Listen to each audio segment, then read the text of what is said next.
Welcome to Status Quo. Still being blowtorched by WNYC. Still doesn't work in the Bronx. Still sounds like ass. You know what else sounds like ass? This segue to our sponsor, WACN Technologies. You can get an NDEC for $19.99 plus shipping to Timbuktu because we don't even make them. Check it out now at acrn.quest-eas.network.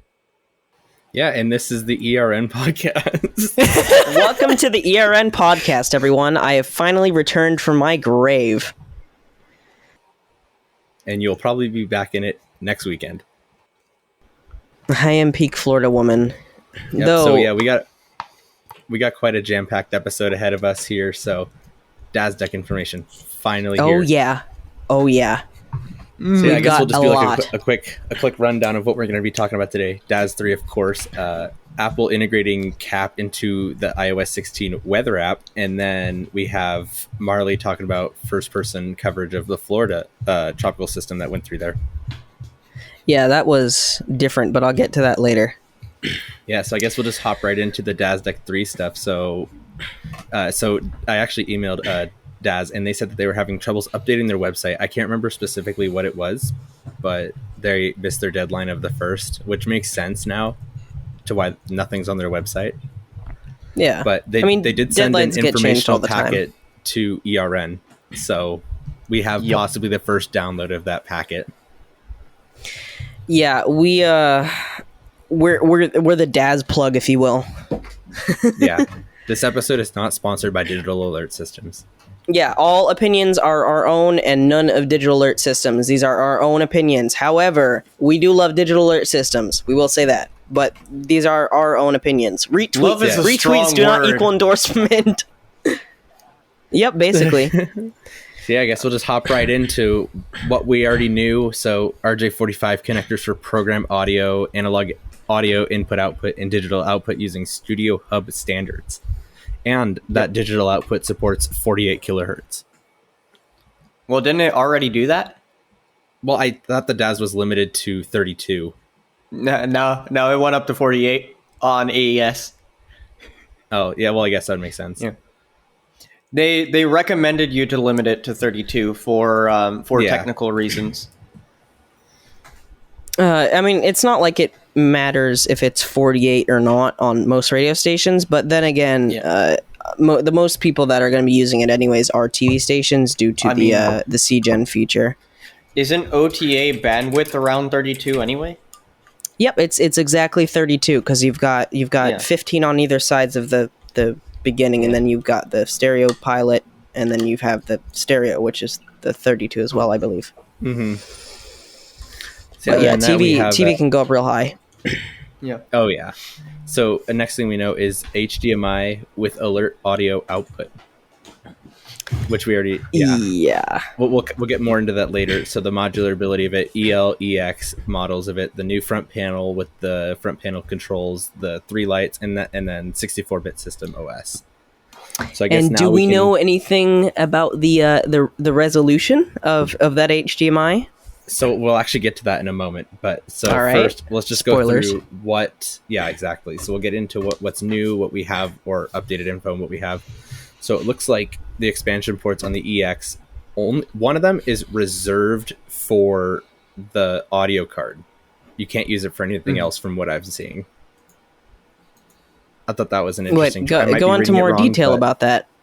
So yeah, so the one expansion port on it is from what I'm reading, it's only meant for that audio card. And the other 2 are for the other expansion cards, such as another audio card, which I don't know what the purpose of, like I guess a different output, GPIO, and more network options. Oh, so it's modular kind of. Yeah, which I guess is one of the main goals of the 3. And that's nice because there's only 2 models, so if you want to personalize it or change it, you can just add it, and that way you're not buying for the whole thing, and you might not need all of it. Yeah, and then MPEG-2, MPEG- still in there, allows for transport streams directly into your broadcast. Nice for TV. I might know why they have only one card dedicated to it. Might be like a PCIe standard thing, so that might be like on the motherboard that they're going to use for this. It might have like a higher PCIe bandwidth on that slot. That's why you can only use it for audio, or it might be lower and then the other one is higher. So that way, because you don't want to put something that might use more bandwidth on a lower slot. Yeah. So Oh yeah, like 8x versus 16x.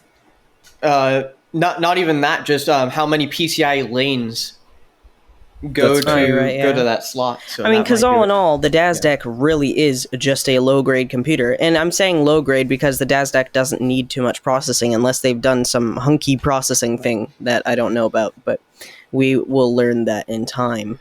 Let me say, Yeah. DASDEC with more processing would be pretty cool, though. You It know? would, but it's Oh, not yeah. like we can run anything on it anyways. I mean, the DASDEC is meant for TV stations and stuff, Yo. not for enthusiasts. Imagine a DASDEC running running a Threadripper. Can it run Crisis? DASDEC runs Crisis. That would Yeah, be so funny. I also found something else that's interesting in here. So the EX has the option for Ethernet into the expansion slots, but EL and EX both support USB Ethernet. Oh. I believe the original one. Well, the thing about this is technically you could do this on the original one if you had a way into the actual computer, because that would just be something like an operating system driver to support just Ethernet over USB. So that's also how they did Serial over USB. It's just a driver. It's like, hey, just install the driver for this thing, and then just make the app detect that. So they probably only needed to add in the drivers and made the app detect it. So Yeah, which is nice though, because then you have a little bit of Yeah. expansion for that EL model. I mean, personally, in my experience using my DASDEC for ERN, I really haven't used yeah, more than one Ethernet port. the only times that you would use more than one Ethernet port is for something like a cable system, where you may have Yeah. one DAS plugged into several networks at once. That would make sense, but Hey, Gabe, you'd think a cable Gabe, system would you're- have a switch. Your DAS used that because they had their developer network and then they had the public network, and they had two different Ethernet ports set up for that. It could be used for other purposes. Something that I can see it being used for is having the EAS and CAP being on a secured network, and having one of the other Ethernet ports being used just as a interface port for just in case there's no traversal between the subnets. We That have would make at my job we have a couple of servers like that. So I mean, basically, sense. that really does make sense. So basically, what you're saying is you could have one port doing all the web interface stuff, and then another port doing all the backend stuff, and you could have the backend behind a firewall that is so secure that that the locks on your doors would be sweating, and then and then you could have the other port like a little bit more lenient, so like people can access that elsewhere. Online, Like, and, you have yeah. good password stuff. Yeah, basically you would have Ethernet port number 1 act as your primary internet port, and that's how it traverses the internet, is through that. You can have that be on the dummy thick firewall. Yeah, and And the then you reason. And then you have the other Ethernet ports for other access methods of getting into the web interface. Yeah, and the reason security is so important on DASDECs is if you want to take a quick little trip to YouTube, you can search KRTV hack, and you'll find that one real quick. You know Cam what might would be able to really- explain that. You know what would be really cool?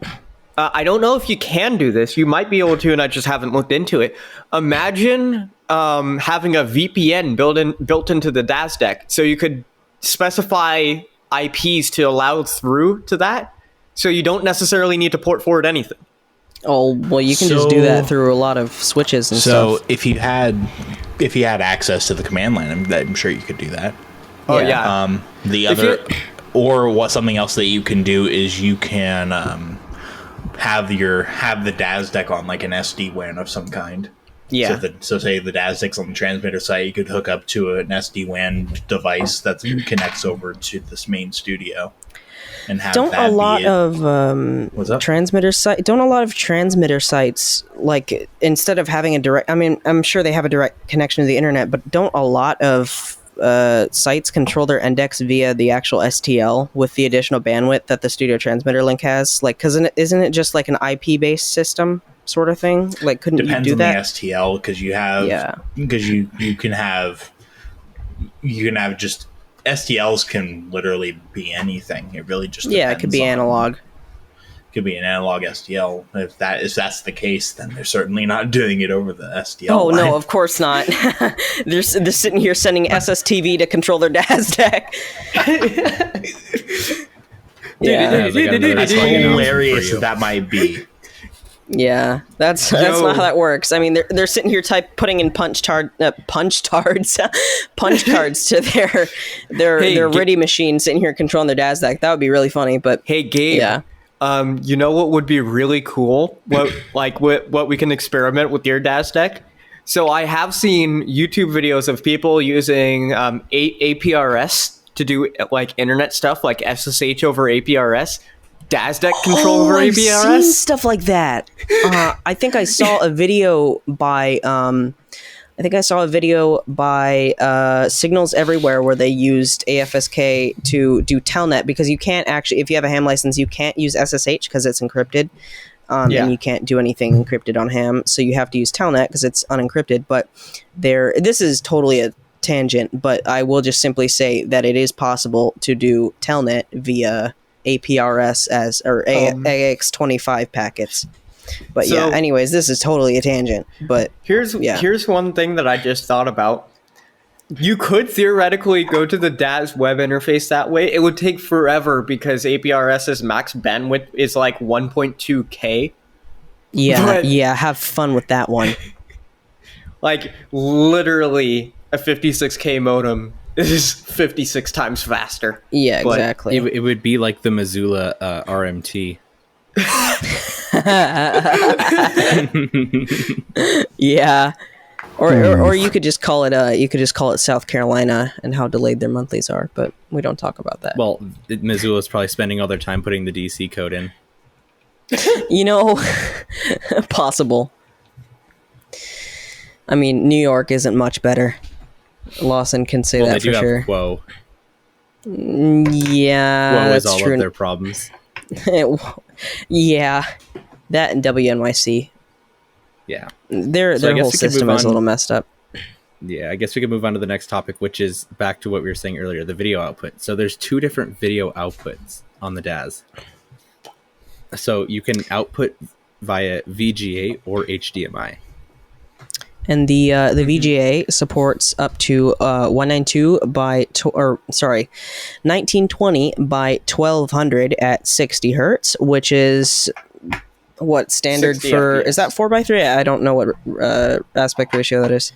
Yeah, that would be 4:3. Yeah, so And then I thought what was interesting, I mean, like Anna was telling me that we've heard this before, but HDMI supports up to 4K at 30, and it includes the alert audio. and I would assume that of course you can't send audio over VGA, but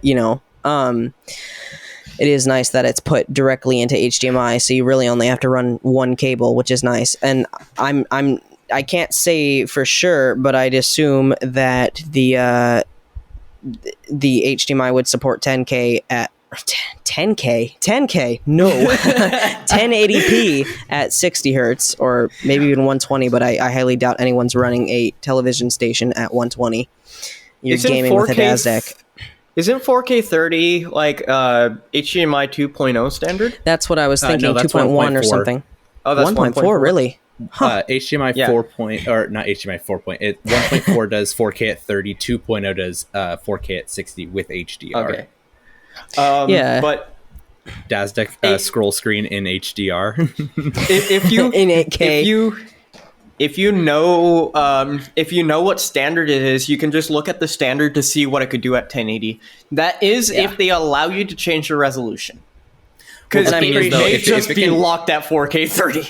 If it can handle 4K at 30, if it's to the HDMI 1.4 spec, it should be able to handle any resolution below it. Yeah, and I'm pretty Yeah. sure not many people are running, OTA like most TV digital 4K streams. I mean, it's a thing, but That's I mainly on don't cable. know if that's happening. Yeah, that's mostly cable, and even then, most cable systems, at least the big ones, just send it via MPEG-2, which is another thing that this MPEG-2 and MPEG- is optional, and allows for transport streams directly into the digital broadcast, which is nice. So, yeah, if it is 1.4, then because most OTA and TV stations still run 1080i at 5994 interlaced. Yeah. Once a lot of over-the-air stations just do interlaced 4K at some point. Yeah, I was seeing when I went to Home Depot at one point to buy TV antennas, I saw it's like, this TV antenna supports up to 8K. I'm like, excuse me, what are you talking about? It's an antenna. First of all, I've never seen an 8K or like DTV broadcast, because I'm pretty sure that would use way too much bandwidth. And second of all, why would you put that on the packaging? But say goodbye to your station's power bill. Yeah. Say goodbye. Pretty much say goodbye to your transmitter, because you're running pretty much the bandwidth of what, 2 of them at the same time, or just say goodbye to your sub channels. Well, don't they normally not even do like 1080p over the air? 1080, all 1080i. Yeah, all of my local stations run their primary at 1080i 30 usually. Some run 60, but that's usually if they're only running one channel. And then all their sub channels, which can go up to 7, which is ridiculous. Usually, in theory, Marley, so with interlaced signals, so 1080i 5994 is 1080p 30. So 1080i 30 would be 15 frames a second progressive. Okay. But all the sub channels usually just run 480. Yeah. At the station I used to work at, KRTV, because I can actually say that I left because I'm moving to Missoula. So our main channel was 1080i, 1594, and then subchannel 2 was our CW, which had 720p, and then the rest of them were 480i. Yeah. All the stations I ever saw over the air whenever I was back in Arkansas, they were all like 640, and then ARPBS, their main signal was 720, and that was the highest. Yeah, well, that's Arkansas, but still. Yeah. All their sub-channels, all of their 4 sub-channels were all 480i. Like, legitimately, all of them. In a big metropolitan area, the biggest thing I've ever seen was 1080i. And the DASDEC doing 4K is just bonkers. And that's mainly for cable systems. Yeah, it's future-proofing, really. And heck, if some cables, or if someday they want to do 8K, which would be absolutely nuts, and that is not going to be for a long time, DASDEC 4 will be out. Heck, they might even be out of business. I doubt it. But I can't wait till 400K over the air. Yeah. But yeah, it really is just future-proofing, and I wouldn't say to expect any resolution upgrades in the future. So I think we're pretty much future-proofed on that one. See, honestly, I feel like over-the-air streaming is going to take over before like we ever hit that point.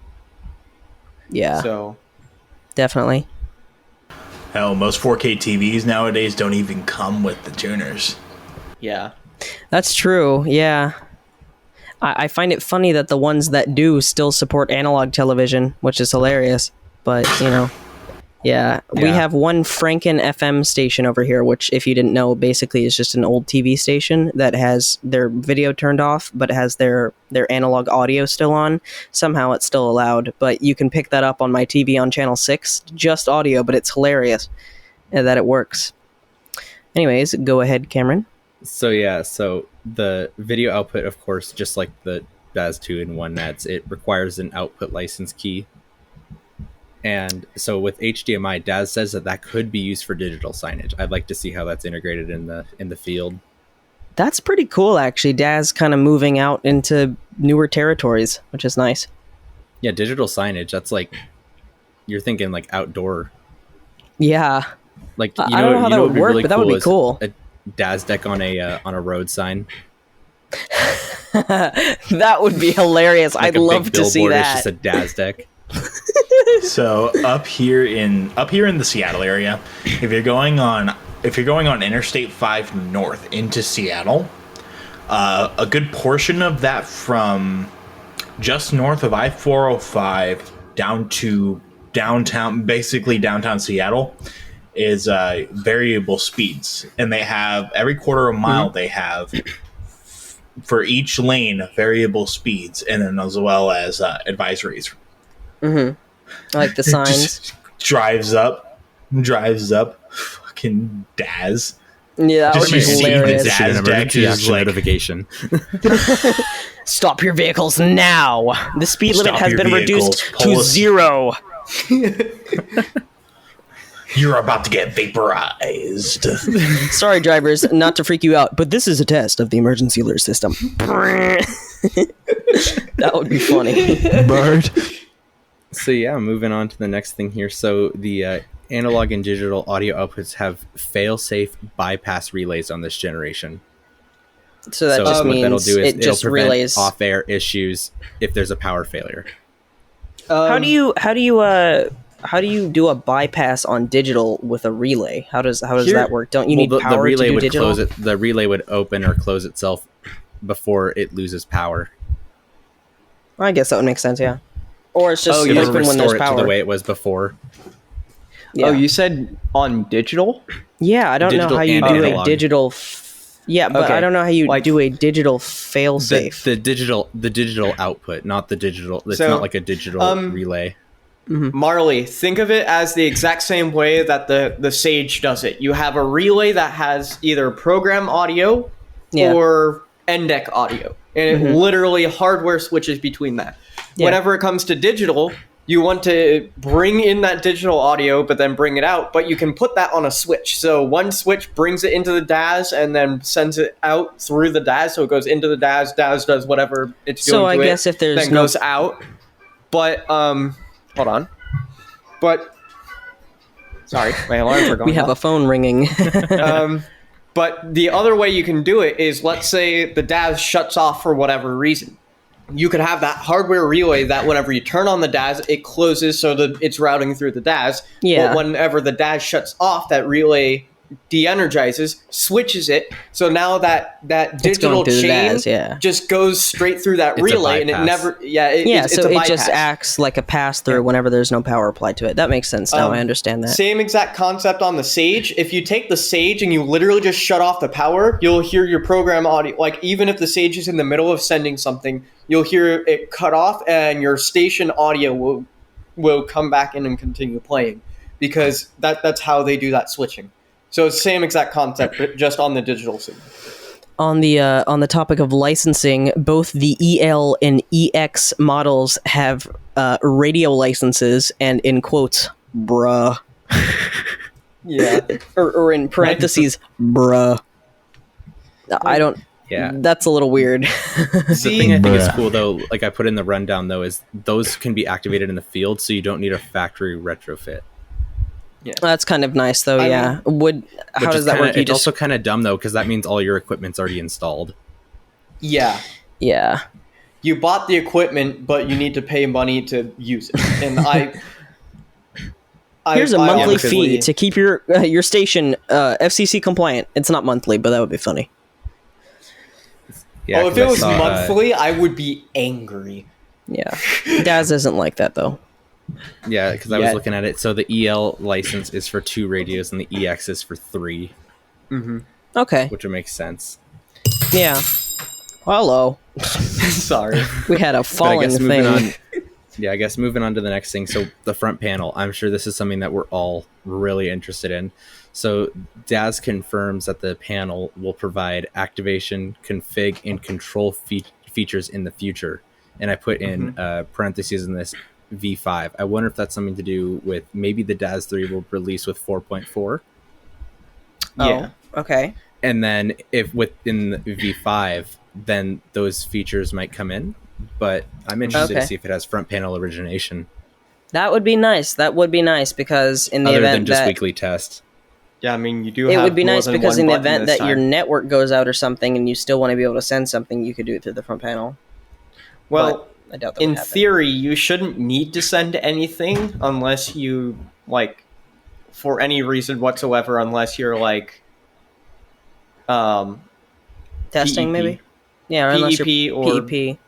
Or, It's still nice. It's still a nice feature Yeah. to have, as it is on. It's just catching up to other index, really. And Yeah, with and- that front display, oh, sorry, go ahead, Cameron. Oh no, I was just gonna move on. You can go ahead. Oh, I was just gonna say that with that front display, the EL has a monochrome LCD display, which is normal, and the EX has a color backlit display. I am interested to see how they utilize that. If they maybe change the color based on the alert, or have a funny little spinning flower emoji or something. I don't know Yeah, how they 'cause do that. what I but was that'd be looking funny. at with it is that it's just what I was looking at. I looked a little bit more into this through that packet. It's just the backlight, and it looks like it might just be a solid color. Oh, okay. So instead of it Ooh. just being just a monochrome matrix display, it has a backlight that's color. Now you have blue. I can understand it.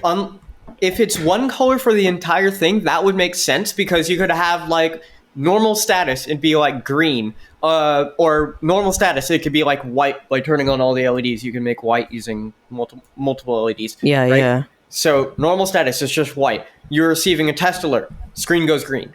You're receiving a watch, screen goes yellow. Receiving a warning, screen goes red. Yeah, You're yeah. receiving an EAN, screen turns off because you're dead anyway. Yeah, you're already dead. Yeah, I'm interested to see how that.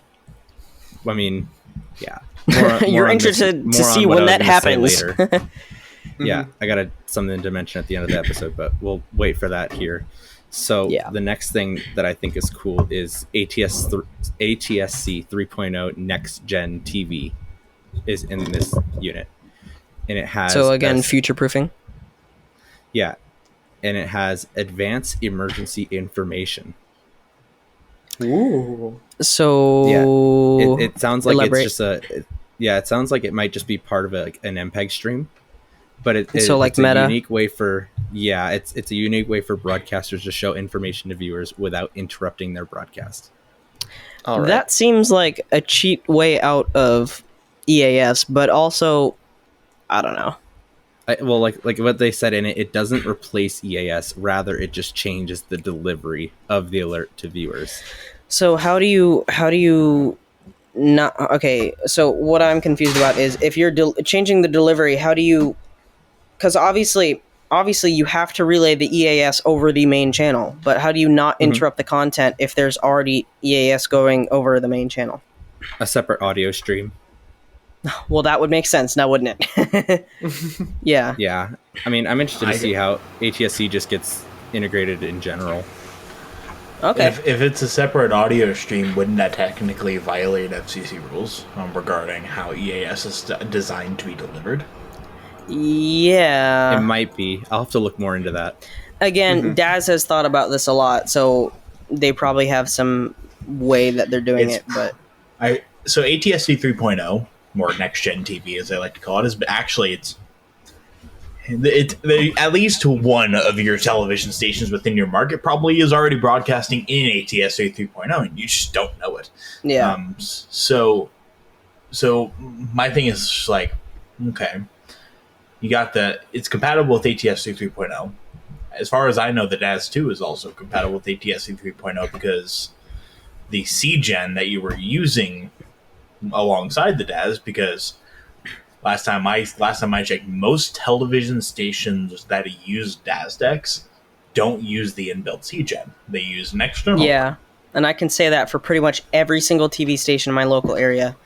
They have just a green scroll bar at the top. They don't use the DASs. Or literally any that uses a DAS deck. Except Pretty much- ARPBS, they're special. yeah. They use Blue Box. Yeah, Yeah, ARPBS is Como blue up here box. uses the blue box as well. Nice. And I mean, really, the only time I've ever seen a DAS deck is on maybe one over-the-air TV station in Hawaii when I still lived there. I don't remember which one. And over cable. That's pretty much the only time I've ever seen it.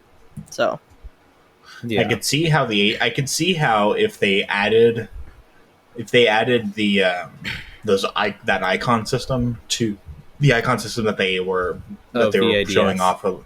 yeah, Yeah, VIDS. if they just added that to the DAS CGen, I could see how that could be useful for cable providers. Yeah, definitely. See? Because you could just implement that into the box and just send meta. But of course, you're still going to have to relay the audio but it's just a CGen replacement, which is nice. So you could just totally get rid of the whole MPEG system altogether. No. No? I'm wondering if with this new system, because here's the thing. If you're only having a slideshow that updates every 5 seconds, what good would putting a HDMI port that runs at 4K 30 be good at all? Like, why would you do that? Because except for MPEG standard. What I feel like they might do is they might integrate a scroll into the actual DAS deck, because they might have seen that everybody doesn't use the built-in CGen on DAS 2 unless you're like a cable system. So it might make sense for them to add in that HDMI port with ATS 3.0 vids, whatever, and then what they can do is add in a scroll system, because they know everybody uses a scroll system anyway. Well, heck, for all we know, the DAS CGen could be totally different than the DAS 1 and 2. Not that it's likely, but we just don't know. We don't know. Yeah. And especially if they're beefing up the video output, I could see it being a chance. I could see that. And maybe the reason they're doing that is because they're trying to pull a Sage and basically have you route all of your stuff through the DAS deck and then out. So you don't have to do like chroma key or anything, which is nice. So you could do an easy and just have it do both. True. You could pull an easy and make it do literally everything. You could make it a multi-tool. Which is kind of what the DAS is becoming, and it's great. I mean, it's kind of what the DAS has always been, really. The one tool to do it all. Yep, pretty much. The DAS has effectively, not that the DAS and Easy weren't out at the same time, but it has effectively replaced the Easy in the places where it was, and it's great. The DAS has proved very well. Oh yeah. But yeah. The next thing, one box to beep it all. Pretty much. Oh yeah. One box to it all. Basically, yeah. So yeah, the next thing I want to cover here is so in quotes here from DAS, new platform, new interface. And so version 5 will have a quote unquote completely updated and streamlined user interface. So what I'm wondering, is it a different interface that was showed at NAB? Because like Anna was saying in the last episode, that software is very much beta. Mm-hmm. If it honestly looks like what they showed, stages. If it looks like what they showed, I'm going to be disappointed. Yeah, because they also said that they're using they said that they're using a new and more consistent Springboard, which is your basis for any UI. It seems like a lot of things are going to be different than what they showed at NAB. NAB was kind of just like hey, we can do this. It might not look this way, but we can do all of this and more. What they show at NAB might not be final. Yeah. Mm-hmm.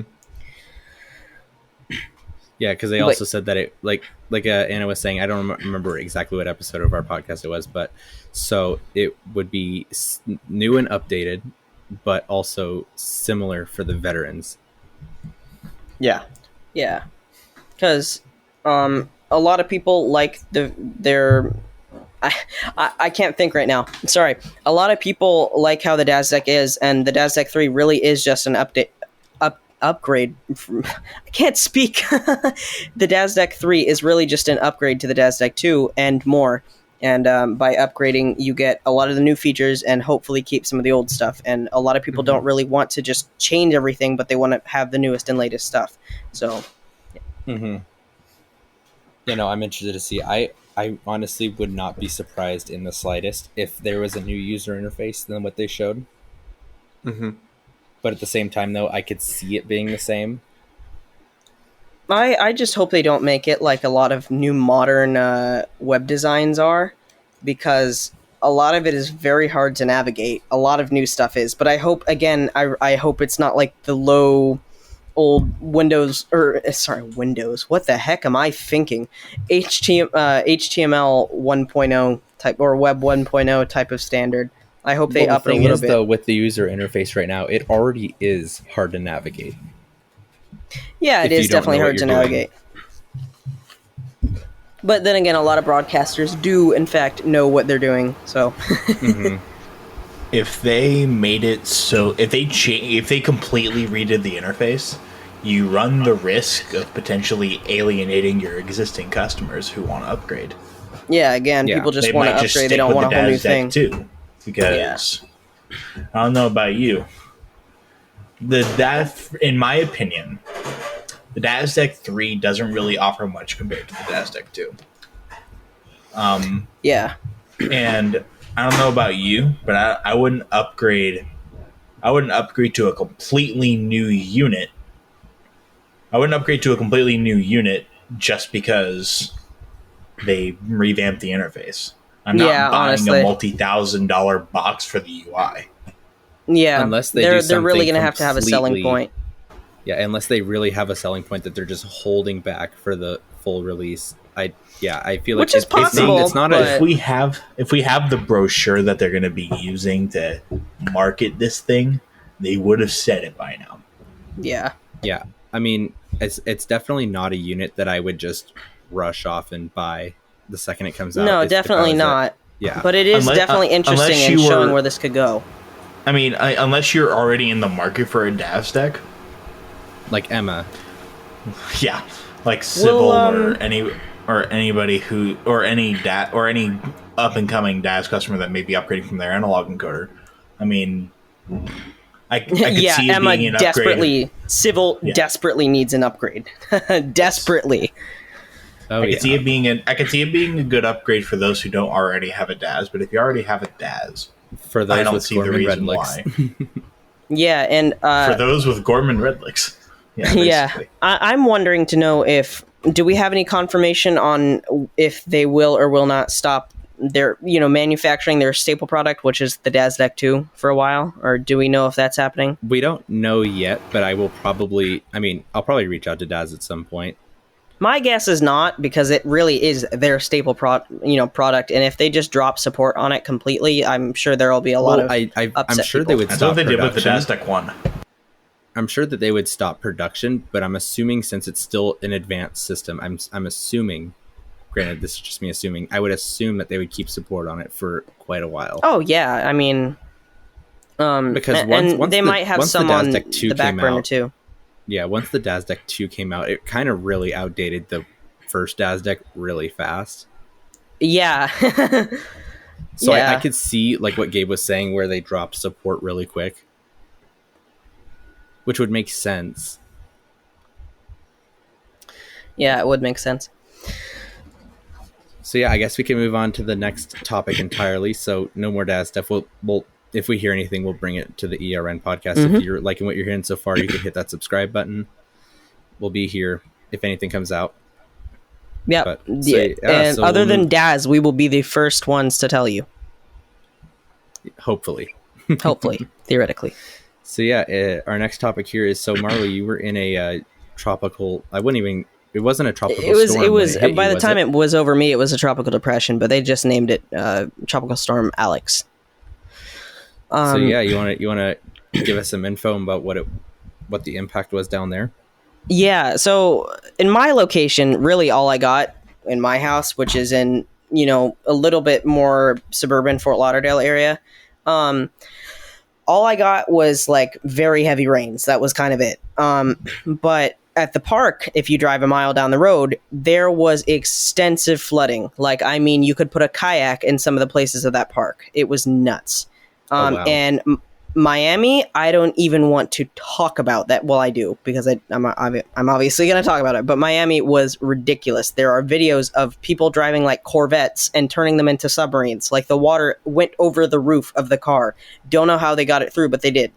It is absolutely ridiculous. The main Miami was looking like Seattle on a good day. Oh yeah, Bing. yeah, and you're fucked Bing. when the Weather Channel does multi-day coverage on you. Over the you're weekend. fucked. Over the weekend, yeah, you're fucked. anything news related. If you're on the weekend stuff consistently, yeah. Marley. Yeah, yes, I know. Marley, you said turning cars into submarines, and the first thing that I imagined was like a Corvette going underneath the water, and you just hear bing, bing. Yeah, oh yeah, the Commander, we're taking on water. yeah. But yeah, Miami got the brunt of it. Well, is that the correct word? Miami got the most of it. Miami was very badly impacted in areas like, I think Hialeah got some of it, and parts of just a lot of metropolitan areas in Miami got horribly flooded, and places that weren't, designed with that in mind. Luckily, the place where I live was designed a little bit later after a couple big hurricanes. So they designed it with flooding in mind. So I was mostly fine. But the main impact was just the incredible amount of flooding we had. It was absolutely nuts. And there was some remnants. Go ahead. Didn't you also tell us in the ERN server that your house actually flooded? Yes, actually, near my office, well, my mom's office downstairs, I guess whoever built the house didn't seal the window correctly, and there was like a puddle of water that was just pouring in until like the entire office floor was just flooded, like at least, I don't know, maybe a quarter of an inch, not very much, but the router, for some reason, some dumb butt put it on the ground and it like shorted out or something, but we dried it and it turned back on somehow miraculously. But yeah, we lost internet for a little bit. Is that? It's like whatever AT&T gave us, but it's like hold on. You know what? I will look at that in a little bit. I don't know, but it's a freaking, it's a brick. It goes. What'd you say?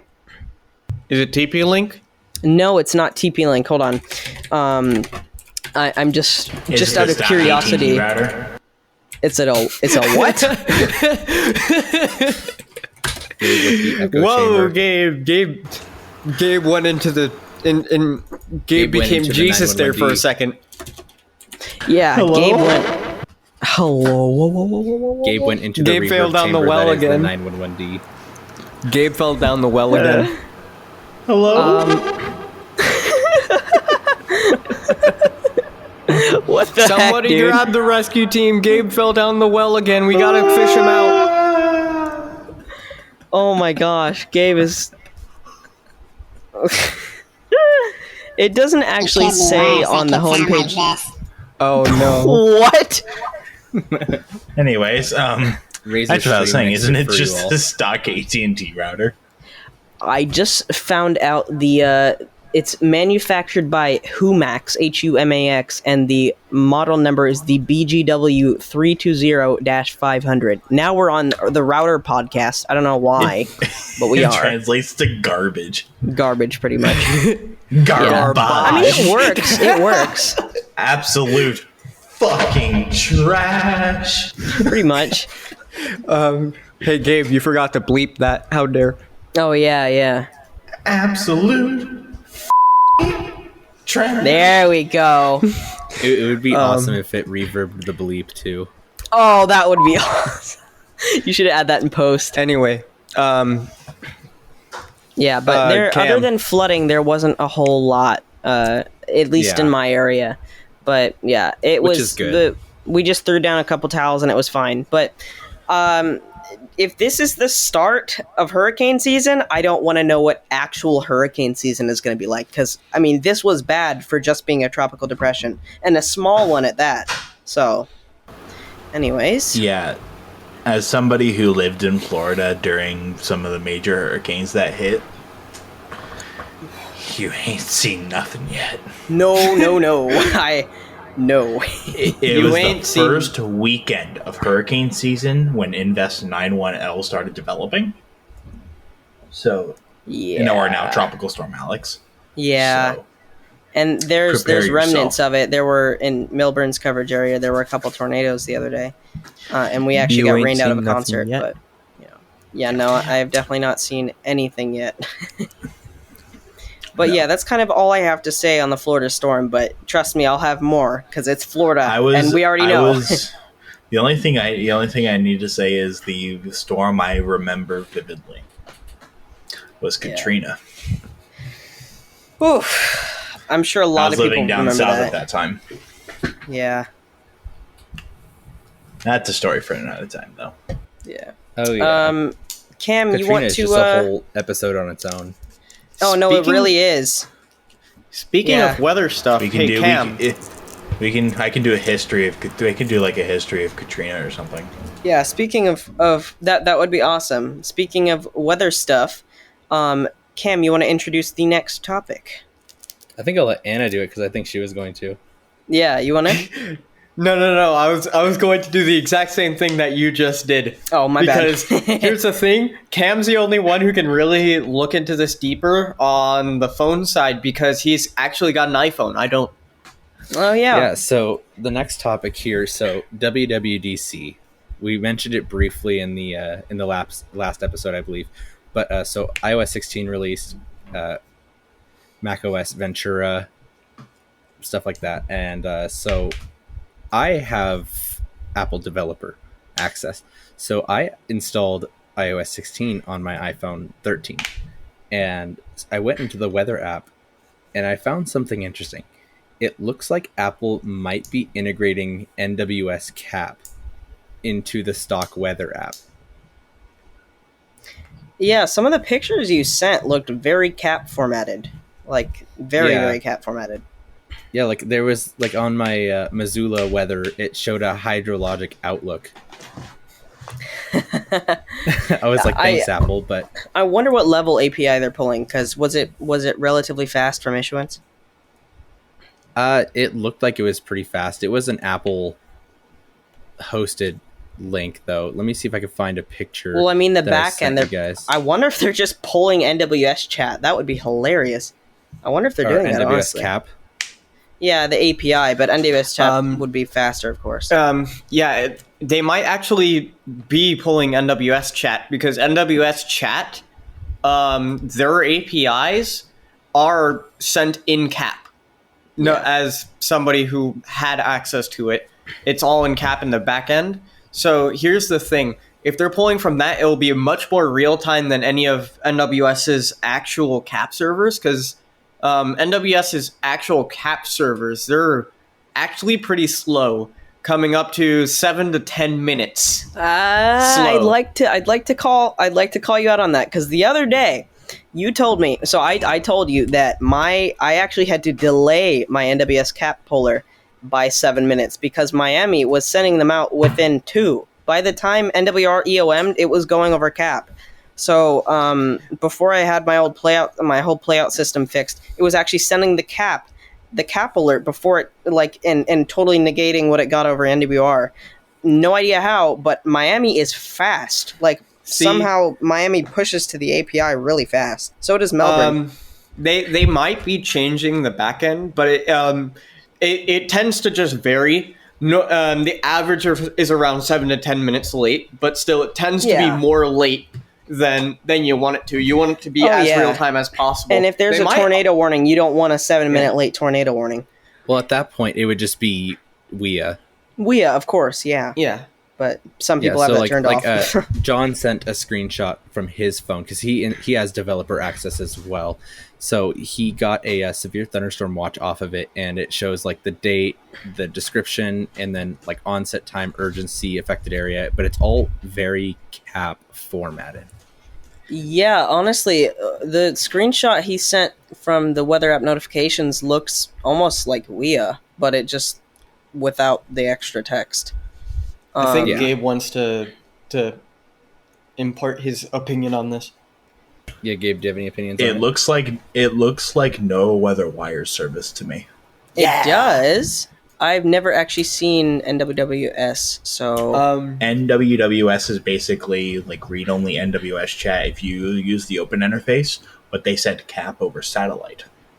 Yeah. You know, that would be something I could see. In fact, NWWS is actually faster than NWS chat by quite a bit. Some, like, if you have them side by side, NWWS can actually go off like 5 to 10 seconds before NWS chat, before it even hits the API. And I assume that's over GOES, correct? No, it's its own satellite system. What? That's cool. It's in C-band, I believe. C-band? Yeah, it's C-band. Yeah. Apple's got a hunk of a dish, I'll tell you that much. Yeah, no, so I was... Big hunkin' dish. Gosh dang it, Anna. Or sorry, it's not, or it's a NOAA port. No Yeah. port? Okay. Yeah, that would I make have sense. access to NWWS. That's what Do I they- meant whenever I was Same here. talking about. Whenever I was talking about NWS chat, I meant NWWS. I could be Because I totally don't have wrong. access to Those are meant NWS to chat be proper. almost instantaneously.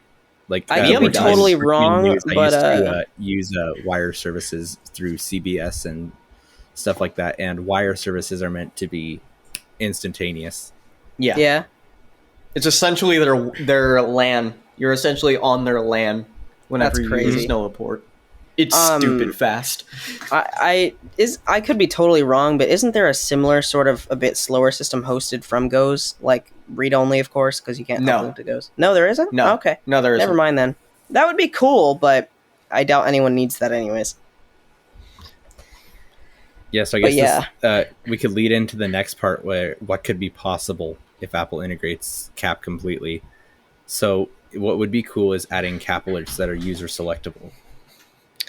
That would be nice, but Like, Okay, it'd be kind of so- cool because then if it doesn't meet WIA criteria, you could still select it to show up as a severe weather alert, even though it's not WIA. one thing I wish Apple would do, totally, I know they're not going to do this 100% because people like their selectability and they like to ignore things, but what would be cool is if Apple made it so that like tornado warnings and ridiculously high priority stuff that would probably go over WIA would still get pushed. So like if you had it turned off like on WIA or something, you would still forcibly get it through the weather app unless you literally just uninstall the weather app. So I mean it's literally personal From a safety safety and standpoint. people turning it off is just really dumb. Yeah. At least here, a lot of the people I know here don't turn off the weather stuff on their phones. They just turn off Amber. Yeah. And that makes sense, of course. Turning off Amber is understandable. I mean, yeah, it's a little selfish, maybe, but turning off tornado warnings is just probably one of the dumbest things you can do. Yeah. Unless you're getting Especially because, spammed. like, if you're thinking about NWR, you can't turn off tornado warnings on most, if not all, weather radios because they're so high priority. I mean, the Sangean will automatically override whatever, settings you have if it receives a Tor. It goes full volume, full send. Yeah. Oh yeah, which is completely understandable though. Yeah. Yeah. I mean, you The want to wake first- up if you're in a tornado, and that makes sense. The first time I ever heard a tornado warning over my Sangean, it scared the living crap out of me. Because normally I have my Sangean on low volume, so it's just like dee dee dee dee dee dee in the background. But it heard tornado warning, and it just got so ridiculously loud so quick. I was like, what the hell Wait, the is going Sangean does on? that? Yes. If it So, receives like- a tornado warning for your local area, because you can program your FIPS into the Sangean, It'll just go full send. it goes off regardless of any of your settings. It goes full send, full volume. It literally will override the volume setting. Like, you know how you can change the volume Yeah, level yeah, so yeah. it's like the speaker turns on? No. Full volume, and you can't turn it down during the You know- duration of the alert. I like that. I really like that mentality because people are honestly. I'm going to say it straight up. If you turn, I can't speak. If you turn tornado warnings off, you're dumb. You're stupid. Yeah. Why do you do that? Like, do you want to die? I That's- can't confirm this yet, but I have been told by some other people that if you have like an aux cable into it, normally it will just make like a quieter beep whenever it receives an alert. But I can't confirm this yet. But I have been told, at least by one person, that if it receives a tornado warning for your local area, it will actually just play out the normal audio through the speaker as well. Oh, that's nice. I don't know if that is true though. I'll have to test that. Yeah. I'll do a follow up on Marley, that. Yeah. you were referring to why would you disable tornado warnings? We don't get tornadoes up here. Why should I have it enabled on my weather radio? Well, when there is a tornado, we all know that when there is something happening, Seattle makes it known that something is happening because, See, yeah, Half the time when Seattle pops off, I tell you guys they're popping off, and y'all don't fucking notice. see. well, that's true. But if you're there, it's different. Gabe, actually, I see that as a reason as you should, because Yeah, exactly. yes, you don't get tornadoes often, but you do want to know whenever it does happen. It doesn't bother 'Cause- you if they're not going off Yeah. 24/7. Yeah, why turn off the setting if it's just not going to go off? Yeah, because for you reference, might there's as been a well- tornado reported in each of the 50 states. Yeah. It's like if I personally, I would always keep it on because it's a life safety thing. But for example, if I'm in like Seattle and I don't receive tornado warnings, why turn it off? Because if I Yeah, turn it exactly. off when there is a tornado warning, then I'm kind of fucked because my radio won't go off for it. I won't know unless I'm close enough to an Ahab siren to be warned. And not to No, mention, Ahab doesn't go off for tornadoes. yeah, Really? it wouldn't be. Yeah. and not to Ahab doesn't mention, go off for tornadoes, and 99% of the population here in Seattle don't own weather radios. Yep. and not to Because they don't mention, need to.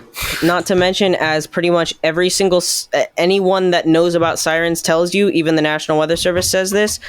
If sirens are meant to alert you outdoors, not indoors. It doesn't matter if Yeah. you can hear it indoors. It's probably not going to wake you up from your sleep unless you're literally right next to one. So sirens are meant to alert you outdoors. If you're indoors, you either want a no weather radio or you want your phone via on. So Sometimes I wish that counties would understand that because they'll put their sirens so far apart that there's dead spots that you can't hear any of them, or if you can hear them, they're just so distant that they would sound something like a police siren. yeah, For example, at my house in Bentonville, the only times that I would actually be able to hear a siren test was if all the sirens successfully activated, which a lot of times they didn't. There was quite a few that just would never go off for test. They would sometimes go off. I don't know. They had to work on their radio system, but in that spot, even if they all went off, you would barely hear them. The first time that I was actually warned outside, we had lost power due to, I think it was like bills or something. Like my parents couldn't pay the bills. So it was, our power had been shut off. It was midsummer. So our room was ridiculously hot. So I decided, hey, I'm going to pull out a tent cot. And I put it in our front yard because then I could get a breeze. The issue is we didn't realize that there was a tornado warned storm right above our house. yeah, So we didn't realize until, because I laid down in the tent cot. Bear in mind, we didn't know this. The sirens had been going off the entire time. Yeah. And we didn't realize until I actually sat down and I heard them. And I was like, wait a second, that's not if that was like a fire siren, like a fire truck, it would have stopped by now. What is that? And I actually stood up and told everybody in my house to please shut up for a little bit, and I could hear the multiple points of the sirens going off. But that's because I knew what I was listening for. not everybody does. Not yeah. everybody does. So they really should. I like for example, Liam's town. They have a more densely packed siren system, and I like that because it allows people to hear that like anywhere and go, oh wait, that's a tornado siren. They also They tell know you it's what it coming sounds from like. everywhere. It's not just coming from one place like a Yeah. fire truck or something would. It's coming from everywhere. Oh crap! And yeah, that's a and tornado also siren. you can hear it everywhere. As long as you're outside, you can hear it everywhere, and that's important because if you Yeah. had something like where I lived back in Arkansas, I barely heard them, and it took me telling everybody to be quiet to even realize that that's a tornado siren. Yeah, Like it sounded like a normal police siren, and that could have caused an issue because if I didn't know what I was listening to and I just passed it off as some kind of police thing, like less than 10 minutes, because as soon as we heard that siren, we literally grabbed the full-on tent cot, which could have become airborne, shoved it in our garage, like still fully unfolded and everything, just shoved it as hard as we could into the garage, closed the garage, and then hunkered down in the bathroom, like even without power. But if I hadn't known to do that, it was actually a really bad storm that night. If I didn't know to do that, what could have happened is I could have just been outside, that storm could have hit, and there was actually quite a bit of wind associated with that storm. So I could have been in the middle of that. I wouldn't have known. Yeah. I think there was like an EF1 or EF0 or EF1. I could have been in the middle of one of those. Yeah. And in So- a tent, that wouldn't have been fun, I'll tell you that much. Yo, I would have gotten to have a first-person human flying experience once. Yeah, you would have been sent straight to North Carolina, freaking Wright brothers. Whee! Yeah. Yeah. But yeah, no, honestly though, just end of this whole PSA, keep your tornado warnings on. It's for your safety. If you don't like them, deal with it. I don't care. I don't think you like tornadoes either, do you? Yeah. Even though Turn Trust off me, the warnings. trust don't me, make 'em go tornadoes- away. Trust me, tornadoes are louder than your phone. Yeah. Even Anyway. though we're alert fanatics, no, we don't even like tornadoes. We like the alerts, but not the No, actual tornadoes are scary as shit, though. Yeah, like back whenever we did have one, I remember this. Basically, what happened was I had my. This is whenever I was like just beginning in NERP. I had my like Sage sitting on the top bunk of my bed, and we had a tornado warning, and it was like an EF2 that passed through Rogers, Arkansas, which was like the city underneath mine, and we were miles away from that storm, away from that tornado. But oh my god, the noise. Like, Yeah. I was sitting in the bathroom, right? Mhm. The bathroom, compared to where my window was at least 10 feet behind two closed doors. And Yeah. it sounded like I had my head outside. Yeah, no, people describe it when a tornado is coming to, people describe it as like a train heading directly towards you, which is scary to think about. But trust me, hearing a boop, boop, boop is much better than literally being in the source of sound.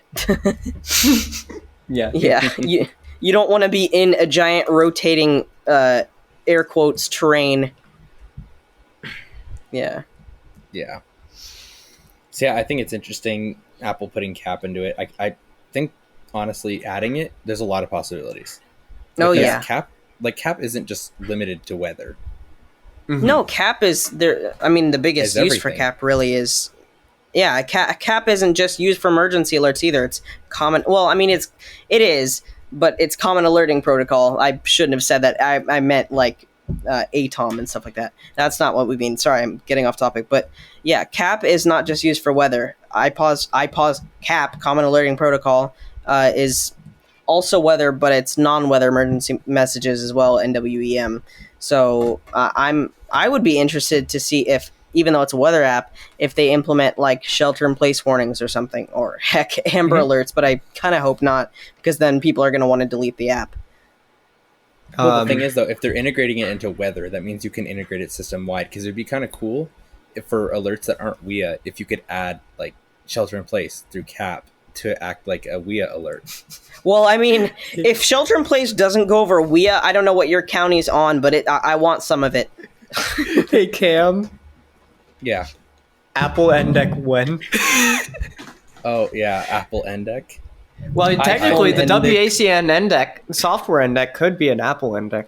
Because it can run on the Yeah, Mac. because if you can run it on M1, you can run it on an iPad. I wonder, Anna, when will you compile it into an APK? No. Yeah. Anyway. Z-fold NDEC. That would be funny. Hey, Cam. Yeah. What about that last interesting thing on our list? Oh, yeah, I guess we could. I mean, this is kind of wrapping up the episode. I think we kind of talked about everything we ever wanted in this episode, but Oh yeah, So- and more. I've reached out. I've been talking to Daz occasionally over the past, I would say, month? Yeah, something like that. and, something like that. Yeah. So there is the possibility of digital alert system sending ERN a DASDEC 3 for review. Which is mind-boggling, considering this is what, our 6th episode or something. That's But nuts. the thing is though, ERN has been around for a minute, Yeah. and we all kind of know what we're doing. You know, funnily enough, this is the closest thing that we've had to an emergency alerting system sponsoring us, right? Yeah. Oh, yeah. This is, which is funny Hey, we're because sponsored it's like, by WACN Technologies. What more could you want? Sage alerting systems to sponsor ERN. Oh no. Yeah, no, Dude. that's like having the government sponsor you. Yeah, but basically it's like, funnily enough, like whenever I first joined NERP back in those days, I was like, yo, we should talk to these guys and see if we could like talk them into allowing us to prototype units or whatnot. And funnily enough, like ERN has gotten really close to that. Just with Cam and Daz. even having them say, "Hey, it's possible. Why don't we talk to you about this some other time?" Or we'll get back to you that's about basically it. what it was. That's probably the closest someone will probably ever the closest be you'll ever get. And Mm-hmm. the other thing Especially, too is that we have iPause access. Yeah. We've done. There We've are built many our own advances. Yeah, we've built our own index. There are advances that we've done as a development team in ERN. We might as like having us partner with such a which having us partner with within the alerting community or industry at this point would be pretty beneficial. It kind of just went from a friend group to a what you call it, a Discord server, and then another Discord server, and then friend groups made out of that, and then now it's just like a whole big thing, and everyone knows what they're doing pretty much, and now we're like getting this far, and it's awesome. Oh yeah, people in ERN though, we so experienced. Like we have programmers, Anna, people like her. And Gabe. We got and Gabe. Sorry, Gabe. And then we got IT. Yeah, we have IT. We got people who know their index inside and out. Mm-hmm. Yeah. So if you ever have questions about EAS, enthusiast or station, just ask us. We could probably find you a solution figure it within out. 5 minutes. Yeah. If we don't know it immediately, we could probably figure it out within like 10 minutes of research. I mean, legitimately, I am the first person that we know of to reverse engineer the Sage so hard that I can bring one back from the dead without a ROM. Yeah, no, ask Anna a question and she'll pull her entire end deck apart to answer it. Yeah. Yeah. That question was it possible? And we did it. So, I may be working with another person in another server who is going to be helping me make a Ghidra profile to reverse engineer the ROM further. That's cool. So hopefully the idea is I want to see if I can make a prototype version of the ROM that is compatible with the 1822 that will allow it to do cap via serial. Interesting. That would be hilariously cool. Because imagine that would be like, or we're not actually talking about sending cat messages to the unit, but like, kind of like the incoming EAS that it can already do, like ES via serial, but just improve on it. You'd still have cap compliance on a non-cap compliant unit. Because obviously you can't send audio through the serial port, but Yet. Who says we can? Yet. You just gotta modulate the FM signal and push it through this pin. No, I'm joking. No, it physically cannot do that. Yeah, I was about to say. Looking at the motherboard, no, it's not possible. Yeah, but that would be cool. That would be really cool. There's your next project. Well, Really? that's why there's the encoder import on the Sage too. Yeah. When in It's doubt, for that purpose. throw a Raspberry Pi on it, some duct tape, and a couple wires, and you'll figure it out. Pretty much. Yeah, but that'll be interesting. No bets that would actually happen, but it might be interesting at least to just look through it and go, hey, look, if you do this key combination that nobody ever looked at, you can make the Sage do a backflip. I don't know. Yeah, I mean, honestly, Anna, once you figure that out, your next project, cap on a TFT. No, I'm joking. That would be cursed. Just look up a cap deck to it. No, I mean make the 911 Plus without the 911 Plus. Dude, honestly, like I want to see if it's possible to reach out to TFT, like or the remaining people who worked at TFT who are actually providing support for those units and ask them, hey, do you have any 911 Plus units lying around? Or do you have the plans? Exactly, Because the schematics. that would be really cool to take a look at. Oh, yeah. Because, honestly, if TFT didn't go bankrupt, I'd feel like they would be one of the most direct competitors to DAS today.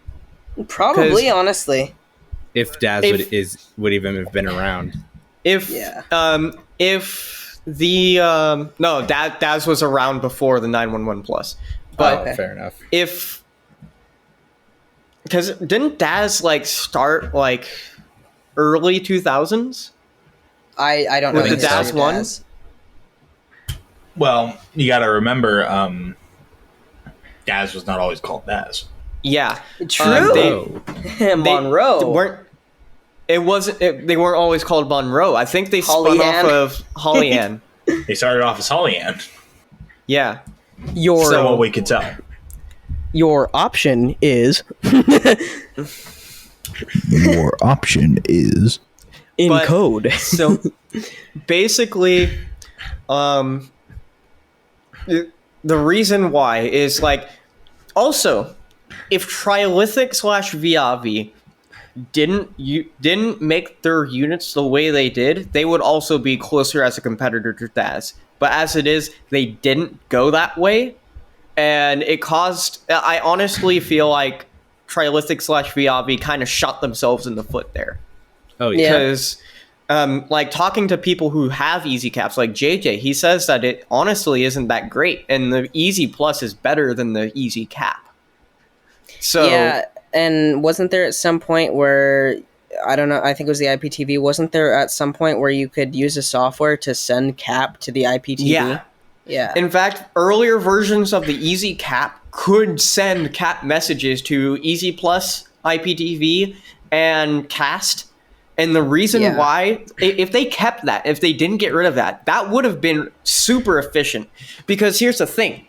Easy Plus, Cast, and IPTV, you can get today for relatively cheap. I mean, look at eBay listings. If kids weren't like up pricing them, you could get a unit for $200-$300. Imagine it being like this. If they didn't get rid of that option, what they could have done is they could have kept that in, and a cable provider or a over-the-air TV provider can have one Easy Cap at their studios, and that Easy Cap would send cap messages to a whole bunch of Easy Pluses, because there wasn't a limit on how many you could have in there. But you literally could have, let's say they have 5 transmitter sites. You can have an Easy Plus at every single one of their transmitter sites.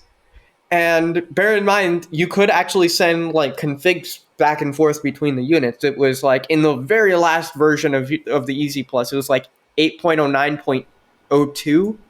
You could do something like that. But basically, you can configure it in a way where you'd have a master Easy Cap at the studios, and then a whole bunch of Easy Pluses at the transmitter sites. Yeah, that seems like it would be very efficient. In doing this, you don't need to expose any of the web interfaces for the cap. You just need to have that one port that sends the super duper stupid encrypted cap message through that line, which it also streamed audio, so you could activate all your transmitters at once. So you're not forwarding the web interface to anyone. You're not exposing anything like significantly like secretive. And I believe you could also do that cap message through like audio means and stuff. Yeah. So you could like put it in your TDX intensifies. Not so much TDX. No, but I know. It's like you could stream it up with your STL and stuff. Yeah. But like if you could do that, that would be cool, and that would have kept Trilithic and Viavi in the game very, very hardly. Because here's the thing, if nowadays if a TV station wants more than one unit, you get a DAS and a multiplayer. But if you could get one Easy Cap and a whole bunch of Easy Pluses, you can configure those Easy Pluses individually. Each individual one has its own radio system. So they're basically self-contained emergency alert systems at each transmitter site. So they're all controlled. You don't have to worry about them. But then you receive a CAP message through the CAP and send them through all those studios, so everything goes off at once for CAP messages. This is That would have been efficient. This is a big. They don't make them like they used to moment. Yeah. Anyways, Honestly, that would be really cool if Daz did something like that. Just have like a very bare bones system, like one U, no interface, no nothing. It just receives message through like EASnet. Yep. So like an EAS receive only. Yeah, it's just much. receive and relay only, and basically it just has, let's say, frickin' 6 radios. No baseband inputs because you're not going to be using them anyway. So Yeah. 6 radios, and like the only screen that you have just shows the IP and the current status. So like relaying or whatever, and it's just a little small screen that like the DAS already used, and the only thing it basically is just you can use like a beefy Raspberry Pi or something like a Latte Panda for this. Yeah, I was about to say Latte Panda. Where the only thing that you need to do is detect EAS, switch, Yeah. and then you could just have it receive CAP from the main unit. And it's basically all software except for the radios. And that would be super efficient. And you could just have a whole bunch of those, just shove them a whole bunch at the transmitter sites, and then have it all controlled by a DAS. And then that's basically what you could have done with Trilithic. Yeah, EAS is very expandable. Just like Yeah. our podcasts are expandable. I don't know why I had to bring that up. Except for this But- episode, because I think it's time to wrap it up. It is definitely time to wrap it up. But thank you, only been an everyone, hour. for But listening. you can expand your listening experience by listening to multiple episodes of the podcast As in they a come row. out in a row. the You can same binge listen to time. us. or you can listen to it at the same time. Yeah, just hit It that subscribe button. expands massively. Just hit that subscribe button wherever you get your podcasts. 'Cause I made sure Hey. that this podcast is literally everywhere. Hey, Cam, you know what we should Yeah. do? You can never escape us. Hey, Cam, we should make the Whackin' WACN podcast. Oh, The Whackin' no. podcast. Where it's The just Whackin' me podcast. going on a rant for 3 hours of how EAS should be. Should be, and how it isn't. Just like this podcast isn't going to continue. No, I'm joking. We'll have more episodes. Yeah, Not no, necessarily definitely, the yeah. podcast, but I think this episode might need to. Yeah. Anyways, Yeah, no, thank I'll you listen. I everyone think for listening. This was a very fun episode, very eventful. Like as we were planning this episode, there was so much. We were all excited about how much information we got because usually we just kind of wing it, but this one was definitely like we had a lot of stuff to This is cover, like, and this we is like definitely covered it. episode 1. Yeah, pretty Um, much. This is episode 1. This episode will end after this message from our sponsor. Go get WACN NDEC. Technology. You can't, but get it anyway. Anyway, Pay me so I money. thank you guys, so I thank you guys for listening to the podcast, and yeah, hit that subscribe button wherever you get your podcasts, and yeah, we'll see you next week. We're recording this episode a little early because I'm actually going on my honeymoon this weekend, so we'll probably release this episode Thursday or Wednesday night, whenever Hey, it comes Cam. out, just not on the weekend. Hey, Cam, Yeah. get a room. Hey, anyways, that's thank you the for thing. listening. Yep. Yeah. See you guys next week. Bye-bye. Goodbye.